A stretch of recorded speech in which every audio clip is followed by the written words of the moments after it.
किसकी व्यवस्था किसने कर रखी है और गौ माता की जमीन किसने हड़प रखी है। पर हम यही बोल रहे हैं कि गौ का आशीर्वाद अजर अमर रहता है और श्राप जन्म जन्मांत तक चलता है। इस जन्म में छोड़ो, हर एक जन्म के अंदर उसका श्राप आप लोगों को लगेगा, क्योंकि उसने आपसे दौलत, धन, इज्जत, सम्मान कुछ नहीं मांगी। सिर्फ मांगी तो थोड़ा सा हरा चारा मांगा है, जो उसके नाम के लिए सरकार ने यहाँ नियुक्त कर रखा है। पर वो व्यवस्था भी यहाँ नहीं। हम यहाँ हमारे सेवादार और हम लोग लगे रहते हैं।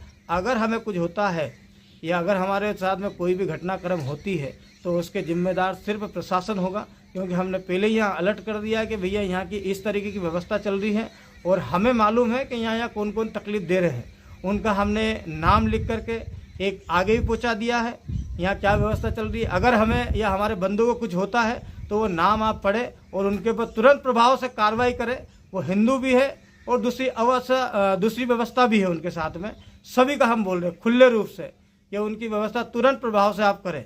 जिस समय हमारे बंदे को या हमें कुछ होता है उसका जिम्मेदार सिर्फ और सिर्फ, क्योंकि हमारी दुश्मनी कभी किसी से है नहीं, और दुश्मनी जिन लोगों ने हमसे पाल रखी है वो सिर्फ गौ चरणों जमीन के लिए, गौ माता के लिए। तो आज से यही है, सरकार पूरी दिल्ली से लगा के पूरे हिंदुस्तान की सरकार से यही अपील है हमारी कि यहाँ जो अगर कोई घटनाक्रम होता है तो घटनाक्रम के लिए सिर्फ और सिर्फ सरकार जिम्मेदार रहे, क्योंकि यहाँ ना गश्त के लिए गाड़ी आती है ना कोई व्यवस्था है।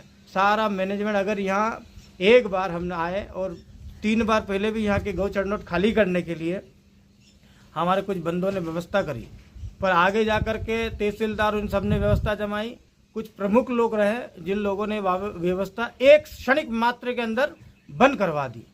इस गौ चरणोत को, इस गौ माता का भला कोई नहीं चाहता है।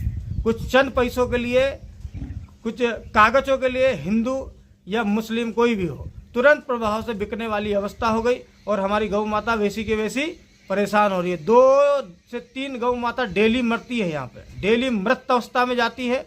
और हम आप लोगों से यही कहना चाहते हैं कि आप लोग इस व्यवस्था को समझो कि ये अगर जीवित है तो धर्म जीवित है, ये अगर लुप्त हो गई तो धर्म भी एक दिन लुप्त हो जाएगा। आप लोग से ये आग्रह है कि भगवान इस व्यवस्था को समझो। आपसे धन दौलत नहीं चाहिए, सिर्फ चाहिए तो इनके लिए थोड़ा सा प्रेम, इनके लिए आपके हृदय में थोड़ी सी जगह। आप धन दौलत तो इनकी कृपा से आता है।